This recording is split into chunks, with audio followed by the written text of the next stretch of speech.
Hey everyone, Steve here again with another random video. A couple weeks ago, I had no big plans going on. So, for something to do in my downtime, I purchased a damaged 1996 Pokemon Blue cartridge. Not much to go off of based on the seller's description, but an image of the cartridge shows electrical tape covering the battery. In this video, I'll go over the condition of the cartridge and how I attempted to fix it. As always in my videos, any tools and supplies used will be placed in the video description. Before continuing, at the end of the video, please like or dislike it. If this video, or any of my other videos brought you value or entertainment, consider subscribing for more. Thank you. And with that out of the way, let's continue the video. Pulling the cartridge out of the plastic bag it came in and inspecting it, right off the bat I could tell the previous owner mistreated it. It was filthy to the touch and looked like it was thrown against the wall a couple times. The cartridge shell was missing small pieces and wasn't closed correctly with the screw completely rusted over.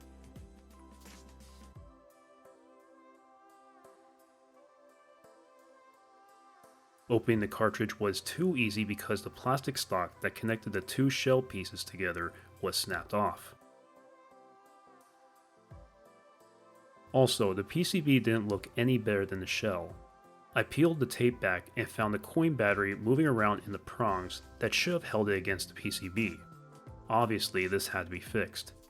I glanced over the rest of the board, but didn't find anything else standing out at the time, besides general wear and leftover adhesive from the electrical tape.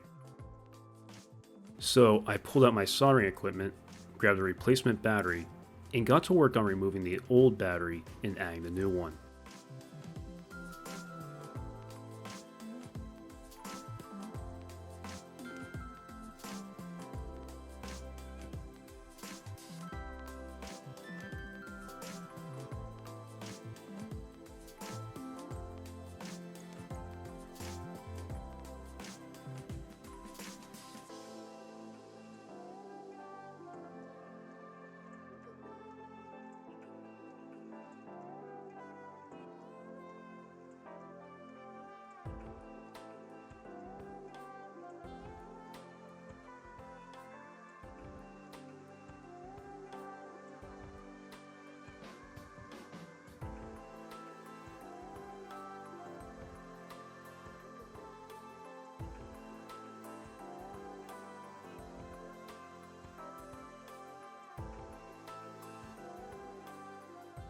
When I was finished soldering, I grabbed a temporary shell to place my PCB in to see if that was the only issue with the cartridge.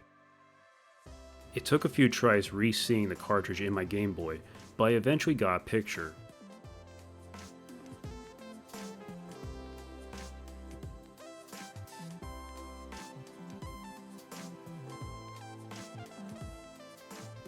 Since I saw that it worked, I took the PCB out of the shell to clean it with cotton swabs and isopropyl alcohol.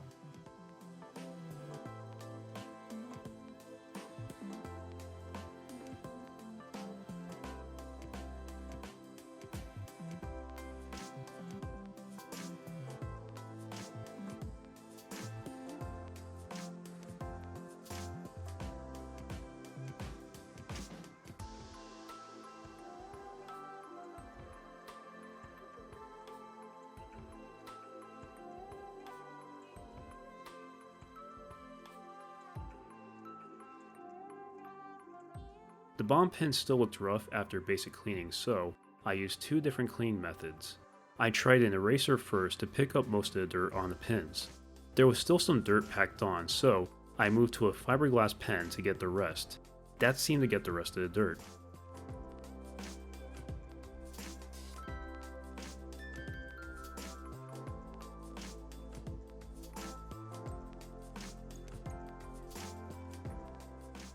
After cleaning, I wanted to test the cartridge again, expecting it to work. But every time I tried re-seeing the cartridge, it stayed at the GameBoy logo, so it turns out there was still something wrong with it. The problem was, I didn't know what it could be. I pulled the cartridge PCB out again to have another look. Nothing was obvious to me, so I pulled out my multimeter and started going through the traces, starting from the pins. After going through them, I was able to find an issue. On one of the traces from a pin, the copper was exposed and broken in half. How the cartridge worked before cleaning, I still don't know, and I know a fiberglass pen isn't tough enough to go through the trace. Either way, it had to be fixed for the game to work. The way I decided to fix this was placing a jumper on that trace to avoid the break. I knew I would have to scrape back some of the masking on the existing trace with a hobbyist knife, as well as place some solder. During this repair, I made a couple mistakes when trying to apply a wire on this trace. I'm keeping it in this video to show that everyone can make mistakes like me, and can lose their train of thought. My first attempt was trying to use something new to me called a wiring pencil to lay on top of the trace and solder onto it. In retrospect, I should have heated the whole wire to remove the protective coating on it, because when I tested the cartridge afterward, the wire didn't hold and broke off in the console. That was a complete fail. After cleaning that up, my second attempt was using some reliable 30 gauge wire with my previous Switch controller. Here, the mistake I made was not pre-tinning the jumper with solder because it didn't bond well with the existing trace. That was my second fail. My confidence was getting low at this point, but I had to try again so I could learn for next time. For my third attempt, I scraped up more of the trace and made sure I tinned the jumper cable with solder before I applied it to the exposed trace. I would have liked the jumper not touching the pin, but as long as it's not interfering with reading the game in the console, it should be fine.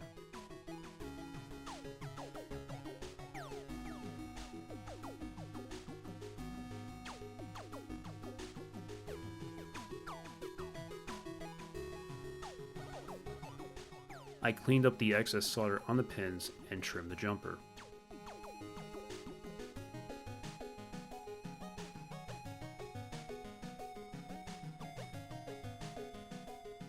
Since I was worried about any other issues from cleaning, I also reflowed the solder on the main chips of the board. I basically took a little bit of solder and ran my tip across the chip pins. This is a usual fix when trying to fix old cartridges like this, and I wanted to be cautious after the two mistakes I made.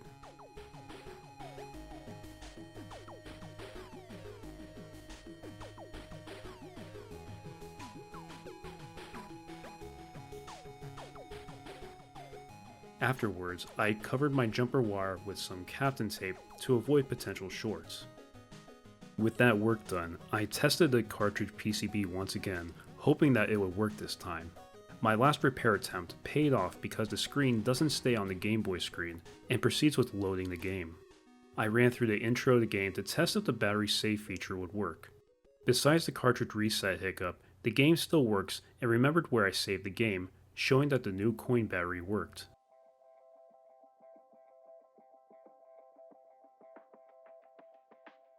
As for cleaning the cartridge shell, I wish I could show everyone an amazing transformation from the state that it was in, but this thing is far gone from any type of restoration between the shell and the label with missing plastic pieces and the deep scratches. I was at least able to clean the shell parts with Windex and a cotton swab to remove the dirt and sticky residue. I would have liked to use a replacement shell and sticker for this game, but I plan on selling this, and buyers don't particularly like reproduction cases and stickers.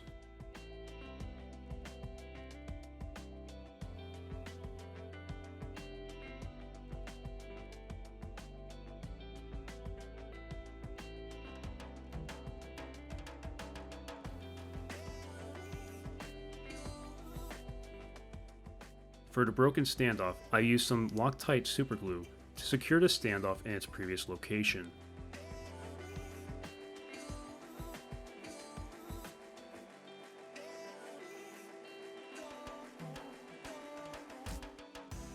For the rusted screw, I used a solution of white vinegar and salt and placed it in a cup for 24 hours. The screw lost its shiny finish, but it doesn't look disgusting now.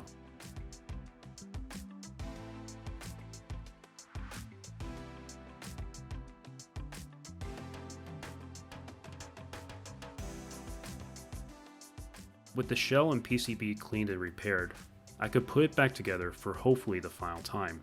It may not look pretty, but it works now.